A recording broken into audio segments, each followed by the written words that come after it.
안녕하십니까. 현대사포럼 대표 이선계입니다. 많은 구독을 부탁드립니다. 오늘은 6.25 한국전 패전의 책임을 박헌영에게 지다. 북한에서는 6.25 책임을 물었어요. 그런데 남한에서는 이승만 대통령은 패전에 대해서 전혀 책임을 안 물었죠. 예, 참 그러고 보면은 참 안타까운 일이에요. 김일성은 작전 실패로 남조선을 해방시키지 못하고 인민과 재산상의 손해를 끼치고 북조선 전역을 잃었기 때문에 스탈린은 이 책임을 김일성에게 물을지도 모른다는 생각과 일부 장성들이 반란 일으켜 권좌에서 밀려날지도 모른다고 생각하고 고산진에서, 고산진은 그러니까 지금은 양강도라고 하더라고. 그러니까 강계구의 만포진 옆에 고산진에서 9월 23일부터 10월 18일까지 25일 동안 두려움과 자포자기 상태에서 하루하루를 보냈죠. 중공 협조도 않고, 그리고 밑에서는 부 대통령이 아직 이렇게 중공군이 압록강 넘지도 않고, 그리고 밑에서는 막 밀고 올라가고, 그러니까 고산진에서 그냥 불안에 떨고 있었었죠. 김일성은 중공군의 참전으로 전세가 역전되었으나 중공군이 김무정을 중심한 연안파를 앞세워 권좌에서 자기를 밀어내지 않을까 하는 걱정이 됐습니다.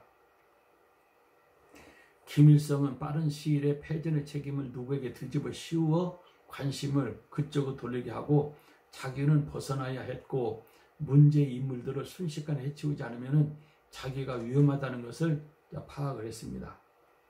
이것은 그러니까 50년도 11월 달, 12월 달 일어난 일을 지금 말씀드리는 거예요.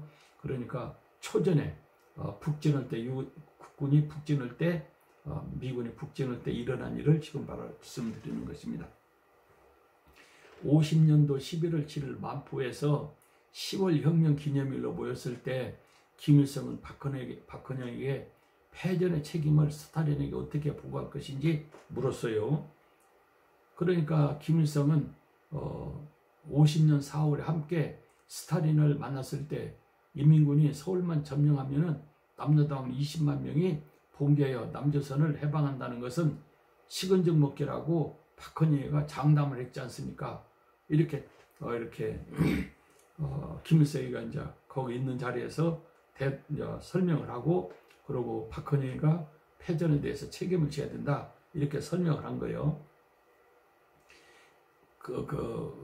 그리고 이렇게 인민군이 진주, 영천까지 가도 남는당 봉기는 한 건도 없어 우리가 이토록 패전하였지 않소 하며 김일성은 박헌영에게 속았다고 그냥 분노를 느끼면서 거기 많은 사람들한테 설명을 하면서 박헌영이가 거짓말해서 이렇게 6.25가 참패당했다. 그래서 참패 원인을 박헌영, 남노당에게 뒤집어 씌웠습니다. 김일성의 말을 들은 박헌영은 그 전망은 잘못된 것이고 잘못된 것이라고 누차 이야기한 것이 아닙니까? 전설의 최대 실책은 첫째는 서울 방어 주력 부대인 18사단, 수원에 있었죠. 18사단은 50년도 9월 13일 18사단을 낙동강 전선을 투입하여 미군의 인천 상륙작전을 마치 못한 것이 원인입니다. 만약에 18사단을 외관으로 안 보내고 인천을 막았으면 메가더가 인천 상륙작전을 못하고 메가더는 병신되고 김일성은 세계 전술가로서 그냥 스타가 되어버렸죠. 그런데 18사단을 하필이면 이렇게 15일 지나서 내려가도 되는데, 이틀이나 3일 지나서 내려가도 되는데 9월 13일 내려가 가지고 메가더가 인천 상륙하는데 성공하도록 한 것이 결국은 이렇게 인민군이 패했다, 이 말을 지금 박헌영이가 김일성이 잘못했다, 그 많은 사람들이 있는 데서 지금 설명을 하고 있는 거예요. 둘째는 미군의 인천 상륙에 대한 정부 부재로 대비하지 못한 것이며, 셋째는 노동당 정책이 전쟁 수행에 적응하지 못하며 패전해 놓고 이제 와서 남도당 20만 원 운운합니까? 하고 이제 박헌영도 잘못하면 거기서 죽으니까 패전의 책임은 김일성이 있다. 이렇게 이제 이야기를 한 거죠.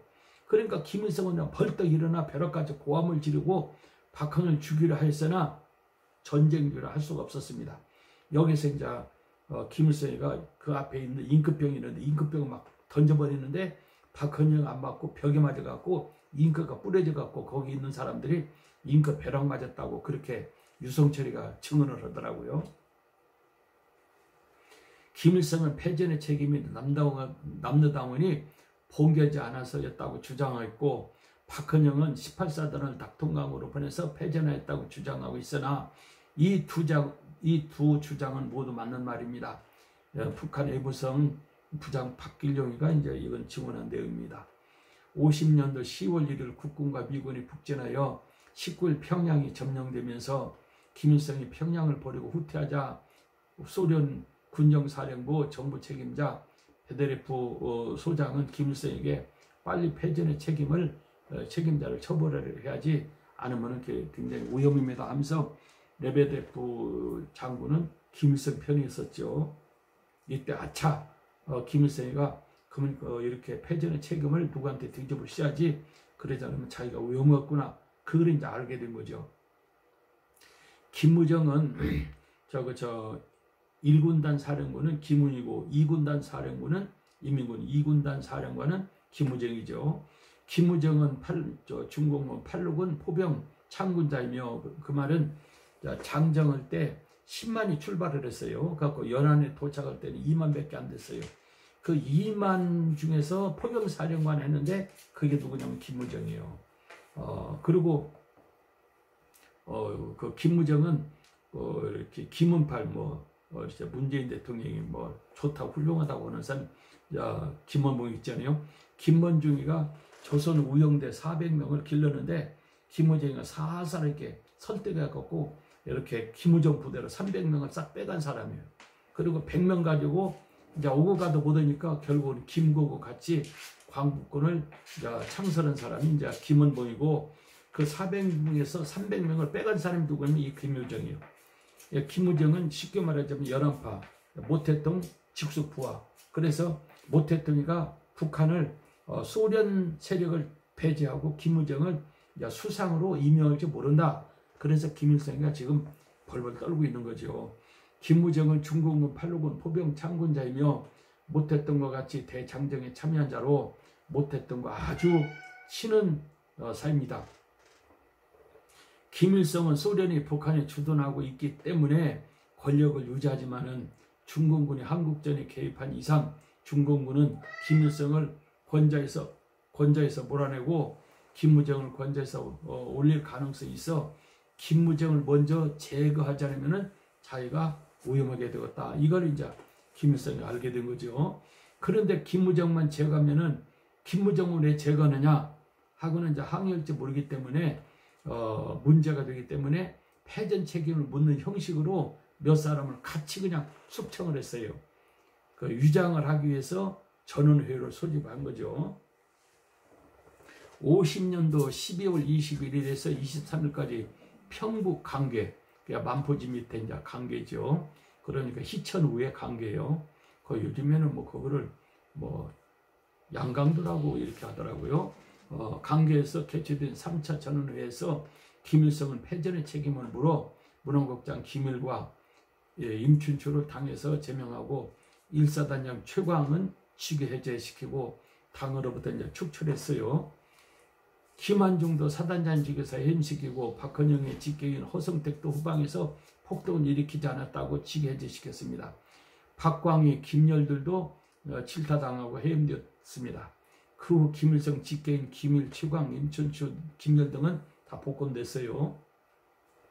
김일성은 김무정은 2군 단장과 평양 방위사령관에서 해임시키고 건설대라는 죄수들 부대장이 되게 하여 모란문국장 건설공사에서 노동자로 종사하게 하였습니다. 그런데 김무정은 어느 날 갑자기 이제 공사장에서 변세체로 발견됐어요. 그래서 김무정이가 죽었는데 패전 책임 그리고 김일성이가 남침을 해놓고 왜 패전하는가 그걸 제일로 잘하는 사람이 김웅, 그 다음에 김무정, 김채, 박헌영 이런 사람들입니다.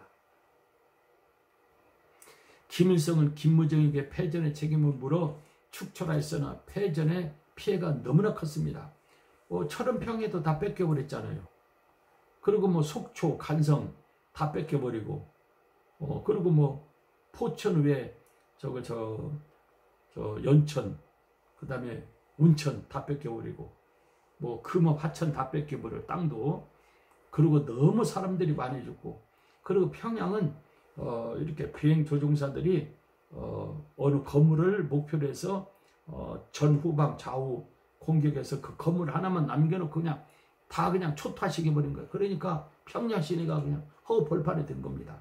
그리고 땅도 많이 뺏기고, 그리고 북한에는 많은 한 1000만 이상 가족이 남쪽으로 다 내려가서 사람 노동자가 없잖아요. 일할 사람이 없고.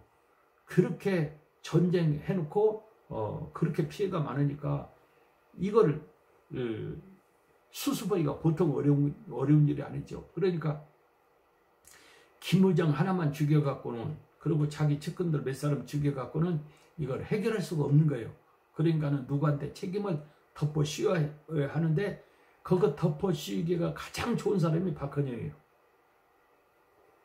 51년 1월 30일 6.25 초전 전선사령관을 역임한 김책은 패전 이유를 누구보다 잘 아는 장군으로 그가 입을 여는 날이면은 김일성을 하루쯤에 건져해서 물러나게 됐죠. 김책이 제일로 잘 알죠. 김책은 김일성을 만나고 방공호 겸 숙사로 사용하고 있는 자기 숙소로 돌아온 후 변사체로 발견됐습니다.